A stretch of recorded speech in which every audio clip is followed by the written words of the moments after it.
जय हिंद। दोस्तों, आज हम बात करेंगे आखिर बांग्लादेश की क्या समस्या है। आखिर बांग्लादेश में कौन सी समस्या उत्पन्न हुई, आखिर क्यों शेख हसीना को बांग्लादेश छोड़कर भागना पड़ा, आखिर क्यों बांग्लादेश में रह रहे हिंदुओं के साथ अत्याचार हो रहा है, उसे बांग्लादेश से भगाया जा रहा है।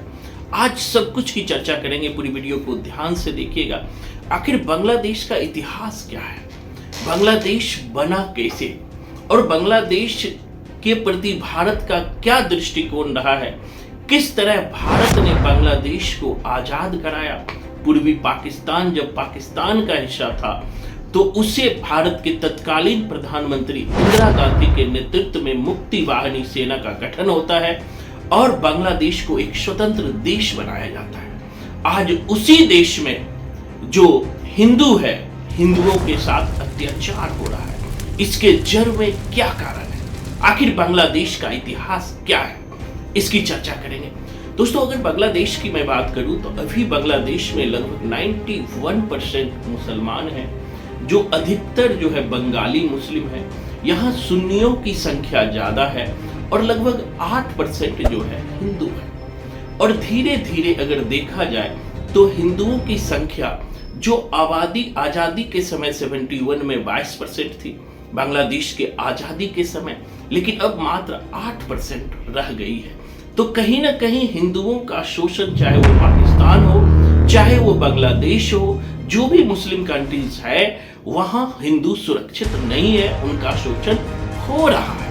अगर बांग्लादेश के इतिहास की मैं बात करूं तो सबसे पहले जो है जब भारत पर अरबों का आक्रमण हुआ, इस्लाम का आक्रमण हुआ 712 ईस्वी में मोहम्मद बिन कासिम ने भारत पर आक्रमण किया था और सिंध को जीत लिया था। उसके बाद जाके बख्तियार खिलजी जो नालंदा विश्वविद्यालय को तो ध्वस्त किया ही किया, विक्रमशिला विश्वविद्यालय को भी ध्वस्त करते हुए बंगाल पर अपना शक्ति स्थापित किया। और जैसे ही बंगाल पर अपनी शक्ति को स्थापित किया, धीरे धीरे मुस्लिमों की संख्या वहां चली गई और ये मुस्लिमों की संख्या मुगल काल में बढ़ती थी। जब अंग्रेजों का शासन हुआ तो 1757 और बक्सर की लड़ाई के साथ ही वहां पर अंग्रेजों का शासन स्थापित हुआ और अंग्रेजों ने हिंदू और मुस्लिम के बीच फूट डालो और राज करो की नीति शुरू से अपनाती है। खास करके 1857 के बाद अंग्रेजों ने फूट डालो और राज करो की नीति को पर चले। साथ ही साथ 1905 में जब कर्जन ने बंगाल का विभाजन किया, उस समय भी उन्होंने फूट डालो और राज करो की नीति के तहत हिंदू और मुसलमानों को अलग करने का प्रयास किया। हिंदू और मुसलमानों के बीच आपस में जहर बोने का काम किया, जिसका प्रभाव धीरे धीरे 1947 के दंगे के रूप में भी आप देख सकते हैं। तो बांग्लादेश का जो इतिहास है, आगे बढ़ते बढ़ते इतिहास रहा। 1947 में भारत और पाकिस्तान नामक दो देश बना और पाकिस्तान में भी पूर्वी पाकिस्तान का भी स्थापना हुआ। और जो पश्चिमी पाकिस्तान था वो आजाद 47 के बाद से ही पूर्वी पाकिस्तान का शोषण कर रहा था। यहां तक कि अगर इतिहास को आप देखो तो कितने भी बड़े नेता क्यों न पूर्वी पाकिस्तान अर्थात आज का बांग्लादेश का हो, पश्चिमी पाकिस्तान में उसे कोई अच्छा पद नहीं दिया जाता था। इसी के खिलाफ जो है 1970 के दशक में जो खास करके कहा जाता है कि पूर्वी पाकिस्तान को पश्चिमी पाकिस्तान से कभी वाजिब हक नहीं मिला था। इसीलिए जो शेख मुजीबुर रहमान जो आज के तत्कालीन जो प्रधानमंत्री रही थी, शेख हसीना के पिता थे। शेख मुजीबुर रहमान 1970 के दशक में अवामी लीग का गठन करता है और अवामी लीग के माध्यम से वह चुनाव में एक बड़े बहुमत के साथ आता है और शेख मुजीबुर रहमान को पश्चिम पाकिस्तान नेता के रूप में स्वीकार नहीं करता है और उसे जेल में बंद कर देता है। और जेल में बंद करने के बाद जो पाकिस्तान, यही एक पाकिस्तान के विभाजन की नींव भी थी और बांग्लादेश बनने की नींव भी थी।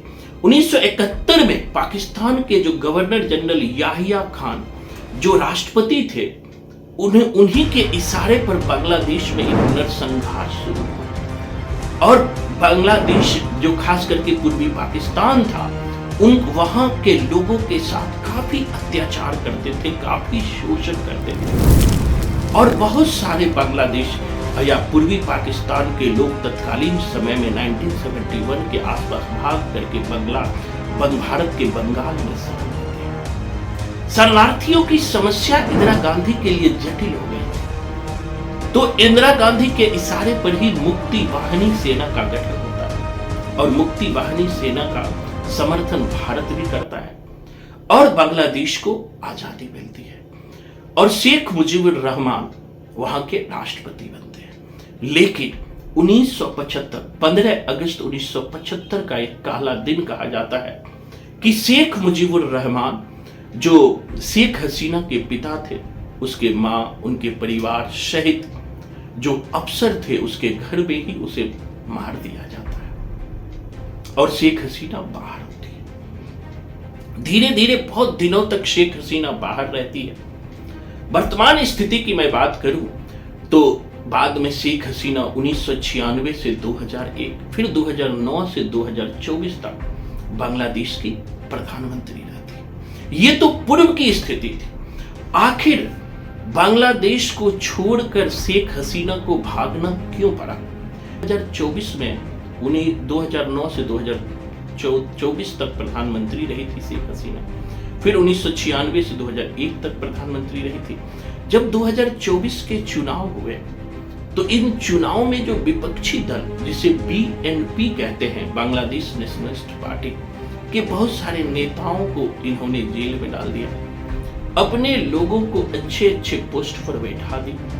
अवामी लीग के नेता शेख हसीना ने और धांधली, जो विपक्षी दल बीएनपी था, उन्होंने शेख हसीना पर धांधली का भी आरोप लगाया।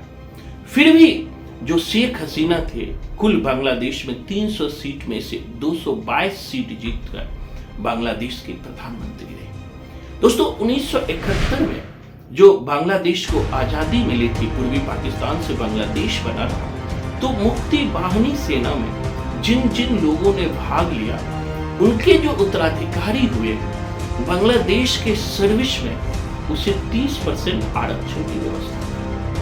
यद्यपि उन आरक्षण व्यवस्था को समर्थन देने वाले शेख हसीना भी, यद्यपि वहां के सुप्रीम कोर्ट ने धीरे धीरे इन आरक्षण को कम कर दिया। इसी आरक्षण के कोटा के खिलाफ सिविल सर्विसेज या अदर सर्विस में जो स्वतंत्रता सेनानियों का कोटा था, उसे समाप्त करने के लिए छात्रों ने व्यापक स्तर पर जन आंदोलन चलाया। व्यापक स्तर, इतने बड़े स्तर पर जन आंदोलन चलाया और इस जन आंदोलन को दबाने का प्रयास शेख हसीना की सरकार ने किया, जिससे शुरू में कुछ लोग मारे गए, जिसके कारण हिंसा और भी भड़क गई और हिंसा इतनी भड़क गई कि भारी हिंसा के बाद शेख हसीना को लग गया कि अब हम यहाँ नहीं रह सकते। तो शेख हसीना ने त्याग पत्र देकर वहां से भाग करके भारत में शरण ले ली। जैसे ही शरण ली तो वहां पर जो है अंतरिम सरकार, जो सेना के जनरल बकर उल जमान थे, वह शांति का आह्वान करते रहे। लोगों ने भारी संख्या में धरना प्रदर्शन के द्वारा जो पार्लियामेंट थी उस पर कब्जा कर लिए, बहुत सारे लूट खसोट मार किए और शांति का आह्वान करते रहे। और नोबेल पुरस्कार जो यूनुस खान थे, उसी के नेतृत्व में अंतरिम सरकार का गठन कर दिया गया।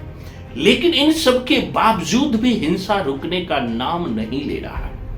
इसके जड़ में, इस हिंसा में बलि का बकरा हिंदुओं को बनाया जा रहा है।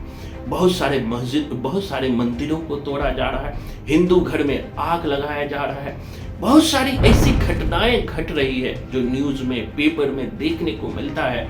वो बिल्कुल उचित नहीं है कि यद्यपि बांग्लादेश एक मुस्लिम कंट्रीज है, लेकिन खुद को धर्मनिरपेक्ष राष्ट्र घोषित किए, जैसे भारत धर्मनिरपेक्ष राष्ट्र है, फिर भी किसी एक अल्पसंख्यकों के साथ इतना अत्याचार, इतना व्यवहार किसी भी दृष्टिकोण से सही नहीं ठहराया जा सकता है। और यहाँ पर यह भी सुनने को आ रहा है कुछ सोच कि हिंदुओं का जबरदस्ती धर्म परिवर्तन भी कराया जा रहा है। हिंदुओं की आबादी बांग्लादेश में, मैंने शुरू में ही बताया कि आजादी के समय 22% थी, अब वो हिंदुओं की आबादी मात्र 8% रह गई है। तो भारत ही ऐसे देश है जो धर्म सहिष्णु देश है। हर अल्पसंख्यकों को संरक्षण देता है, उन्हें जीने का अधिकार देता है, उन्हें हमने संविधान में सारे अधिकार दिए हैं। लेकिन अगर जितने भी मुस्लिम कंट्रीज है वहां हिंदुओं के साथ वाकई अच्छा व्यवहार नहीं होता है। इसे सोचने की जरूरत है, हम सबको सोचने की जरूरत है। हम इंसान हैं, हम मानव हैं, तो मानव के नाते सबको सब जगह रहने का अधिकार तो मिलना ही चाहिए। अगर कोई हिंदू बांग्लादेश में रह रहा है उसे उतना ही अधिकार मिलना चाहिए जितनों को मिल रहा है, या कोई हिंदू पाकिस्तान में रह रहा है तो उसे उतना ही अधिकार मिलना चाहिए जो एक समान मुस्लिम या अदर वर्ग को मिल रहा है। अगर इस तरह से घटनाएं होती है तो यह घटनाएं किसी के लिए उचित नहीं होता है, किसी के लिए सही नहीं होता है। वह ना तो बांग्लादेश के लिए सही है, ना पाकिस्तान के लिए सही है। ये अपने पैर में कुल्हाड़ी खुद मार रहे हैं।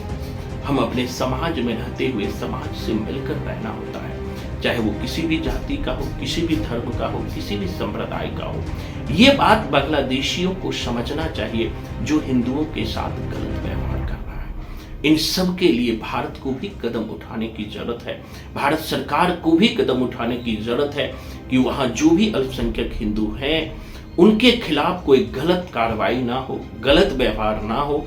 उन्हें भी संरक्षित, जिस तरह से इंदिरा गांधी ने मुक्ति वाहिनी सेना का गठन किया था, उन्होंने वहां के पूर्वी पाकिस्तान के लोगों को संरक्षण दिया था, उसी तरह कम से कम हमारी सरकार जो बांग्लादेश में जिन हिंदुओं के साथ गलत व्यवहार हो रहा है उनको संरक्षण देने की जरूरत है, उसे बचाने की जरूरत है। तो आज के लिए इतना ही।